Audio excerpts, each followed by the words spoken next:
scary story.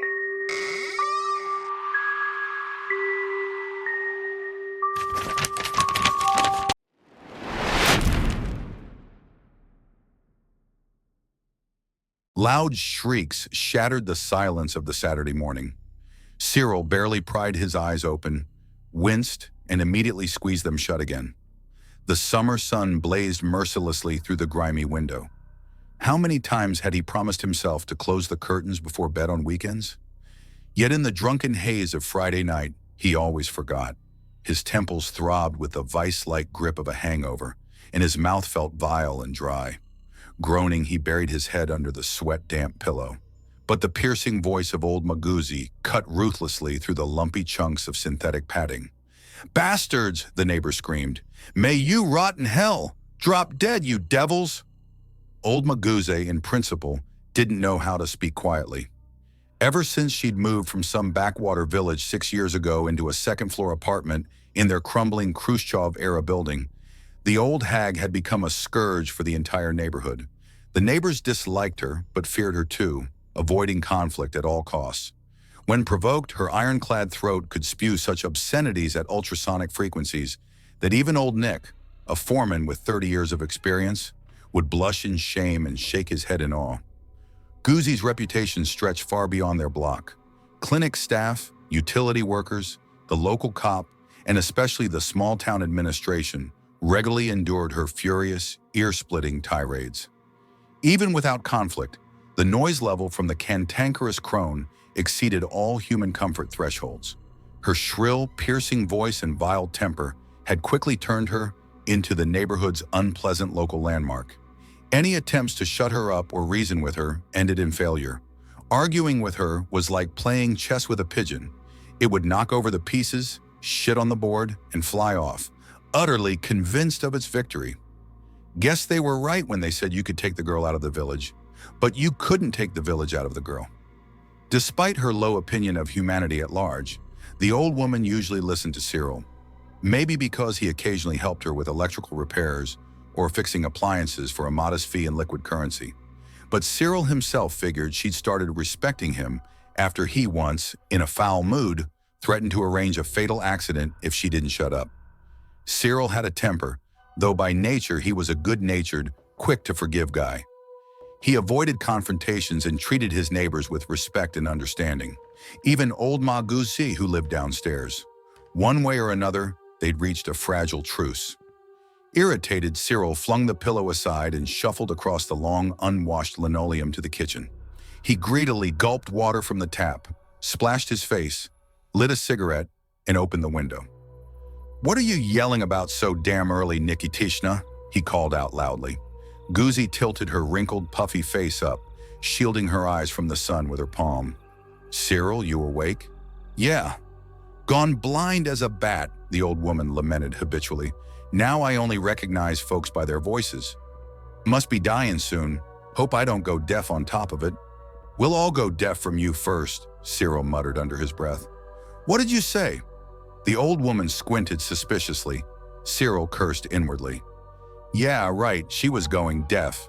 Her hearing was sharper than a bat's." "I said it's too early to be planning your funeral, Nikitishna," he shouted. "What's the problem? You been outside yet today?" "Number just woke up thanks to you. Thought someone was getting murdered or the place was on fire." "Sleeping like a log," Guzi shook her head disapprovingly. "Bet you were guzzling vodka half the night again?" "Guilty," Cyril snapped defiantly. "So what? It's my day off. I got the right." "Ain't saying you don't," the old woman smiled placatingly. "Drink if your soul asks for it. Just, you'll sleep through the damn apocalypse. Look at the filth they've done right under your nose, and you're clueless." "What the hell are you talking about? Go down and see for yourself." Cyril closed the window, stubbed his cigarette under the tap, and tossed it into the overflowing trash bin. He had no desire to step out into the scorching sun, but the bin was starting to reek, so he reluctantly left his bachelor pad. Carefully tying the garbage bag, he slipped his feet into worn-out rubber flip-flops and headed for the dumpster. The heavy metal door creaked open, letting bright sunlight and birdsong into the cool, silent stairwell. Guzi was waiting on the porch. "Hold the door, will ya?" she screeched gleefully, grabbing the bags at her feet and darting inside, pinning Cyril against the doorframe with her powerful hips. Whew, damn heat! Thought I'd melt! Don't mention it, Cyril smirked. Anytime. The old woman wheezed loudly, wiping her flushed, sweaty face with a crumpled, dirty handkerchief. Leave for one damn day and look what those devils did, she continued once she'd caught her breath. Step outside, take a look. Cyril obediently crossed the threshold. What's the big deal? He craned his neck, looking around. Where am I supposed to? Whoa! On the outer side of the entrance door was a large drawing. Not just a drawing, a symbol. Bright red, dripping lines formed something resembling a stylized human figure with a diamond-shaped head. Its legs were spread wide, and its arms seemed to rest on its hips. Wasn't there last night? He ran a hand through his thick, unkempt hair. Must have been done overnight. Course it was, Goozy agreed. Paint's still fresh, look. So what's it mean? Cyril stared at the panting old woman. Hell if I know, she shrugged. But it don't belong here. Vandalism, plain and simple. Gotta scrub it off. Good luck. Cyril quickly tried to shut the door. Nice seeing you, Nikitishna. He'd known the old woman for years and already saw where this was going. Hold up, she lunged at him. Do me a favor, scrub that filth off, huh? I'll make it worth your while. Goozy rummaged in her bag and triumphantly pulled out a half-liter bottle sealed with a piece of plastic wrap secured by rubber bands. Here, she teased, shaking the bottle in front of his hesitant face. Triple distilled, herbal infusion. Bet your head's splitting after last night? Cyril swallowed involuntarily. The old hag knew which buttons to push. A little hair of the dog would hit the spot right now. Well, he hesitated. Gonna need some cleaning supplies. Rags, brushes. Got it all, the old woman perked up. Come to my place. I've got acetone stashed away for emergencies. Rags too. Just do a good job. Huh? Cyril reached for the bottle. After, sweetheart.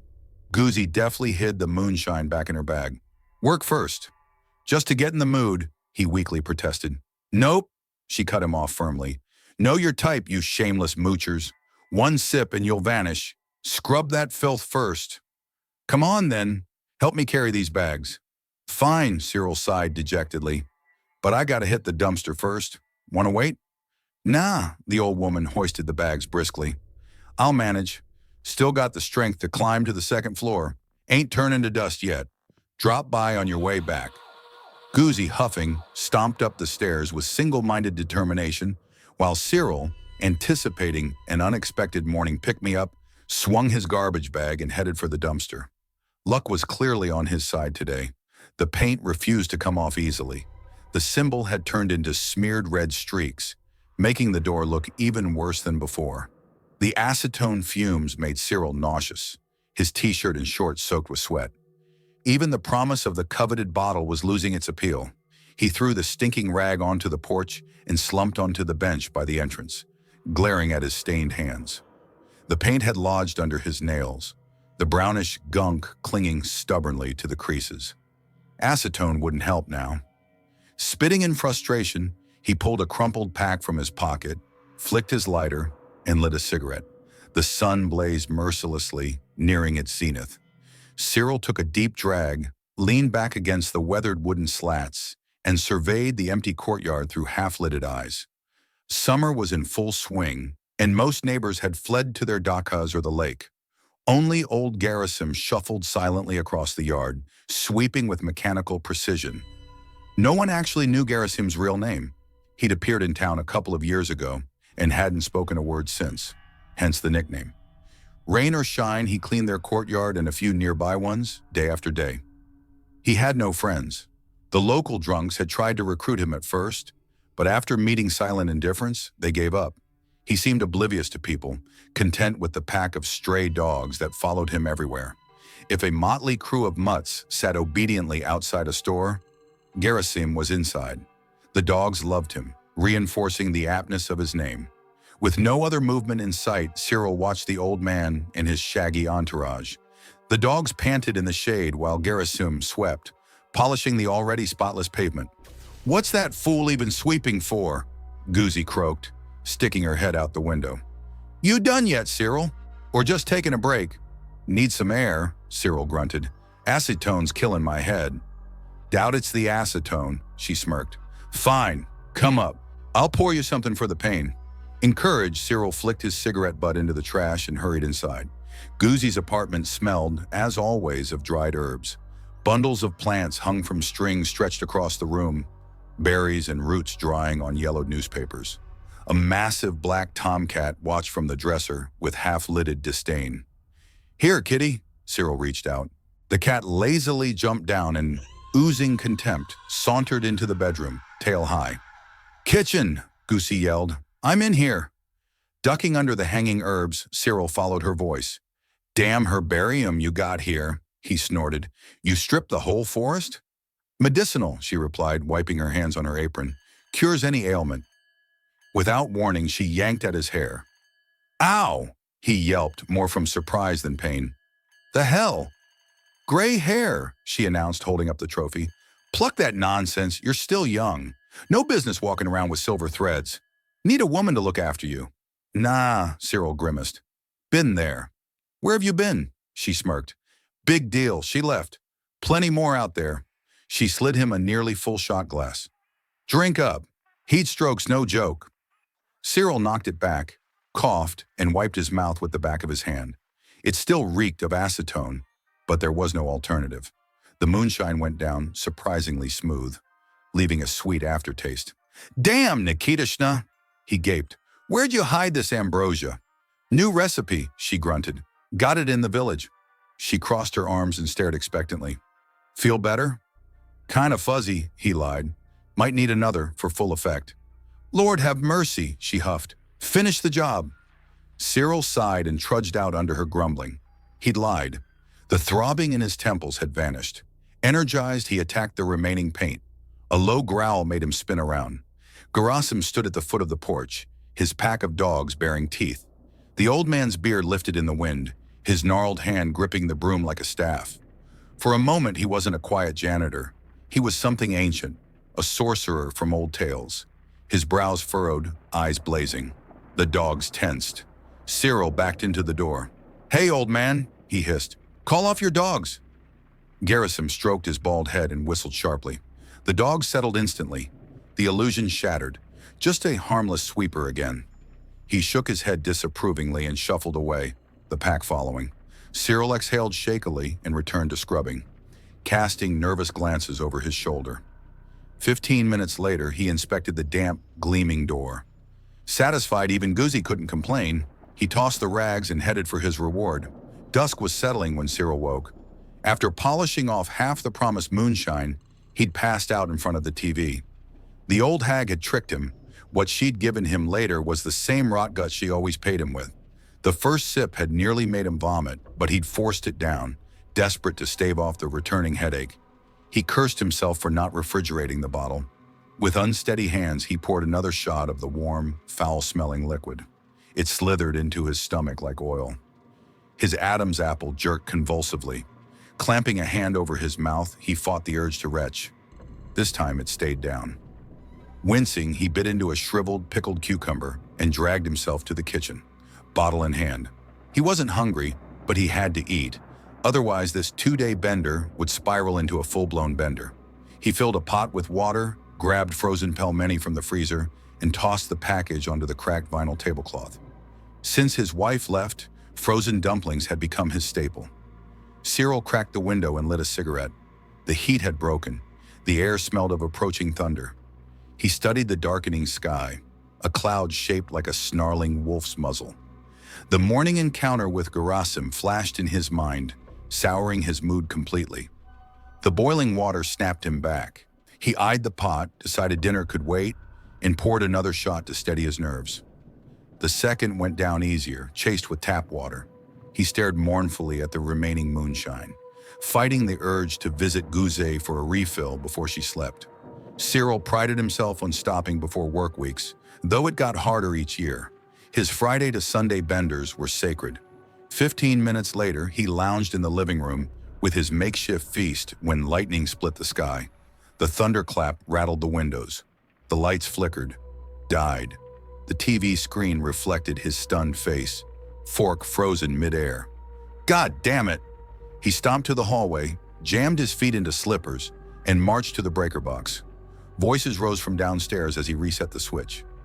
Usually he avoided domestic disputes, too easy to get blamed. But these came from Goozy's apartment, and visitors were rarer than sober days in their building. Curiosity won. He crept downstairs. The argument was unintelligible over the thunder. A deep bass voice rumbled like the storm itself. Goozy screeched back, though her usual volume made it impossible to tell if they were fighting or discussing groceries. Frustrated, Cyril retreated. Back in his apartment, he drowned the last of the moonshine with cold pomini and passed out to the drone of news anchors. They say an alcoholic's sleep is deep but short. When Cyril jolted awake screaming, full night had fallen. Distant lightning pulsed like a dying heartbeat. Only fragments of the nightmare remained, a gaping maw of a white wolf with blue eyes. The word chur echoed in his skull. Something else had terrified him, but the memory dissolved like smoke. 3:45 a.m. glowed on the clock. He peeled off his sweat-soaked shirt, tossed it into the hamper, and stumbled to the kitchen. The faucet gulped as he drank. Lighting a cigarette, he reached for the window, then froze. A figure stood motionless on the lawn below. Lightning flashed. Naked Goozy stared up at him with hollow, bleeding sockets. Cyril wrenched the window open. "Hey, Nikitishna!" Silence. Another lightning burst. The lawn was empty. "Hello?" His voice wavered. Had he imagined it? His head still buzzed with residual alcohol. He needed a drink but was dry. The idea of knocking on Goozy's door for moonshine tempted him, but if he'd hallucinated, waking the old bat would destroy their truce. "Morning's wiser," he muttered, shutting the window. The piercing doorbell yanked him from uneasy sleep. Judging by the sunlight, it was nearly noon. Cyril checked his watch. 11:50 a.m. Unplanned visitors weren't welcome. Yawning, he shoved his feet into slippers and shuffled to the door, catching a glimpse of his puffy face in the hallway mirror. His hair stuck up like a mad scientist. Hopeless, he sighed and opened the door. A young woman in a gray-blue police blouse stood on his threshold. Her blonde hair spilled over the epaulets on her shoulders. "Good afternoon," she said with a perfunctory smile. "Senior Lieutenant Kiseleva, Criminal Investigations. May I ask you a few questions?" Cyril glanced at her badge and stepped aside. "Something wrong?" He noticed unusual activity in the stairwell. Voices, slamming doors. "Full name and date of birth, please." She ignored his question, flipping open a notepad. "Cyril Petrovich Pichugin, March 3rd, 1982. "You reside here permanently? Registered at this address?" "Yes." "Where were you yesterday?" "Home all day." His palms grew damp. "What's this about? Are you acquainted with Marina Nikitishna Guzeyeva?" She continued as if deaf to his questions. "Old Goozy? Sure, my downstairs neighbor. When did you last see her?" "Yesterday afternoon." A chill ran down his spine. "Notice anything unusual?" Cyril shook his head. Instinct told him to omit the nighttime apparition and the mysterious visitor. Guzeyeva was found deceased in her apartment this morning. Preliminary estimates placed time of death between 9 p.m. and midnight last night. "Did you hear or see anything suspicious?" Another head shake. "Any known enemies? People who might wish her harm?" "Half the damn town wanted her dead," he blurted. "But murder? Who did you?" Kisleva's gaze sharpened. "Neighbors reported hearing threats from your window last night. You allegedly told Guzeyeva you'd arrange a fatal accident." Cyril choked. "That was months ago. Just drunk talk. The investigation will determine that." She snapped her notepad shut. "Don't leave town. You'll be summoned for further questioning." "Wait, we got along fine. Better than most." "Then you've nothing to worry about. Good day." As the door closed, Cyril lunged for his cigarettes. Through the window, he saw neighbors clustered below. An ambulance, patrol cars. His hands shook, lighting the cigarette. Downstairs, he found Nikolaich, the only sane neighbor, smoking by the dumpster. "What's the buzz, Nick?" Cyril extended a hand. "Damn, Cy." The foreman crushed his cigarette. "Heard already?" Sick bastard cut her eyes out.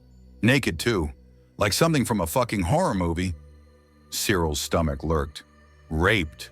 "Nah, just the old bats gossiping. But they carved some symbol between her." A shadow fell across them. Gerasim stood inches away, blue eyes gleaming through his beard. He smirked wordlessly and shuffled past. Cyril's apartment door was ajar when he returned. He definitely remembered closing it. Hauling his laundry basket to the balcony, Cyril's guilt gnawed at him. He should have trusted his instincts last night. Now Guzzi was dead, and he was a suspect. The symbol on the door, the midnight visitor, the corpse beneath his window, none of it made sense. A scratching noise interrupted his thoughts. Not inside, on the door itself. Then came the pounding. Furious blows shook the frame, accompanied by guttural snarling. Cyril recoiled. Silence. Through the peephole, nothing. He cracked the door open. The hallway was empty. Only a semicircle of white crystals on his doormat. Salt, he realized. Then he saw it. A thick sewing needle driven into the doorframe. Point up. Even a skeptic like Cyril knew this was witchcraft. He used pliers to remove it, careful not to touch it directly. A chuckle echoed behind him. Whirling around, he found no one. Just the eerie sense of being watched. Fumbling for his phone, he dialed Nikolaich. "Nick, that drink you offered? How about now, my treat?" 5 minutes later, Cyril kicked the salt aside and fled downstairs. Gerasim stood beneath Guzzi's window, staring up intently with his pack of dogs. Cyril gave them wide berth. In Nikolaich's garage, the foreman sliced smoked sausage with unsettling calm. "What's got you spooked? You've got work tomorrow." "Taking a sick day," Cyril gulped vodka. "It's not just Guzzi. Weird shit's happening." He spilled everything, the symbol, the needle, the sounds. Nikolaich listened intently, refilling their glasses. "Scared to be home now," Cyril admitted. "Stay at my place tonight. Sofa's free." Cyril shook his head. "Gotta face it. Then get your place blessed. That needle? Meant to protect you. Salt too. Somebody tried to help. Who? Who knows?" Nikolaich pulled out a notepad. "Draw that symbol again." Cyril sketched the diamond-headed figure. "Rune?" Nikolaich frowned. "Varya says it's the Guardian, a ward of the god Shur, Slavic boundary protector. Same symbol was carved on Guzzi's chest." Cyril's blood ran cold. The moon hung high when Cyril returned. Guzzi's apartment door, sealed by police, now stood slightly ajar, the tape broken. Every instinct screamed to walk away, but the vodka propelled him forward. The stench hit first, rot and dampness. A single candle illuminated two corpses at the table, shriveled old folks with empty eye sockets. "We've been waiting," rasped a voice behind him. Cyril spun, shoving past a skeletal figure, but the porch swarmed with blind elders. Their chant, "More Zana! More Zana!" drowned his protests. They dragged him toward a bonfire, where a straw effigy of a woman sat on a wicker throne, a sickle across its lap. At the center stood an X-shaped cross, fresh pine resin still weeping from the wood. "Begone, foulness!" A voice like thunder split the air. The mob collapsed. Gerasim strode forward, but not the Gerasim Cyril knew. Clad in a white robe embroidered with runes, he wielded a staff instead of a broom. The dogs circled him like an honor guard. "Not Gerasim," the old man intoned. "I am the ancestor, servant of Chur, guardian of boundaries." He drew a ritual knife. Cyril thrashed against the ropes. "Through suffering comes strength," the ancestor said, carving the symbol into Cyril's chest. Blood flowed. The pain was unbearable. "Now speak the words." "What word?" Cyril gasped. "Chur shield me. Chur shield me. Louder! Chur shield me." The world exploded. Agony tore through Cyril's gut as a face bulged beneath his skin, Guzzi's features forming in his flesh. "Found you at last, Mara," the ancestor growled. The old woman's voice hissed from Cyril's stomach. "This is Mara's land, her rules." The ancestor's staff burst into flames. "Then we change them." He shattered the stone altar. Guzzi screamed. The blind elders convulsed. Bones cracked. Fur sprouted. The ancestor transformed, a massive white wolf leading his pack into battle. When silence fell, only the wolf remained standing. He limped to Cyril and gnawed through the ropes. "Finish it," the dying wolf's voice echoed in Cyril's mind. "Burn the effigy." Free at last, Cyril grabbed the sickle and sliced the screaming face from his own abdomen. He barely felt the pain as he crawled to the bonfire and tossed Goozy's head into the flames. The straw effigy burned like dry tinder. As the last embers died, Cyril passed out in a pool of his own blood. Epilogue. Dawn light crept through the curtains as Cyril, now completely gray-haired, woke in a strange bed. A human skull lamp sat on the nightstand. He rubbed the scar on his stomach, where the symbol still showed through his chest hair. "Rise and shine, Nikitishna," he told the skull, tapping its forehead. Outside, a pack of strays greeted him with wagging tails. He patted their heads, grabbed his broom, and began sweeping, ignoring the gossiping old women nearby. "So young, yet so gray," one clucked. "What tragedy aged him so?" The other shrugged. "Who knows? He doesn't speak. Mute, like that Gerasim from the stories." The first nodded sagely. "And the dogs love him. He is Gerasim now."